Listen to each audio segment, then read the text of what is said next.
আমাদের ঢাকা ৮ আসনে জাতীয় নির্বাচন করার জন্য দাঁড়িয়েছে আমাদের ওসমান হাদিকে এই মুহূর্তে গুলি করেছে ওসমান হাদির অবস্থা খুবই খারাপ। আপনারা যারা যেখানে আছেন অবশ্যই ওসমান হাদি ভাইকে গুলি করেছে মোটরসাইকেল থেকে। ওসমান হাদি ভাই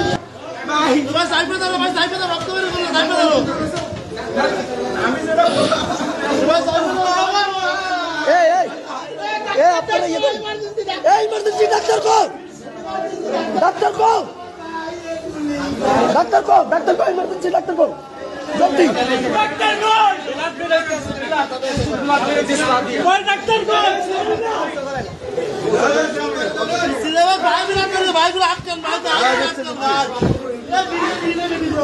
ওসমান হাদি ভাই আমাদের সত্য ন্যায়ের প্রতীক। একজন জুলাই আন্দোলনের বীরকে এইভাবে গুলি করা, এইভাবে সন্ত্রাস দিয়ে গুলি করানো তাদের কাজ, এটি বের হবেই।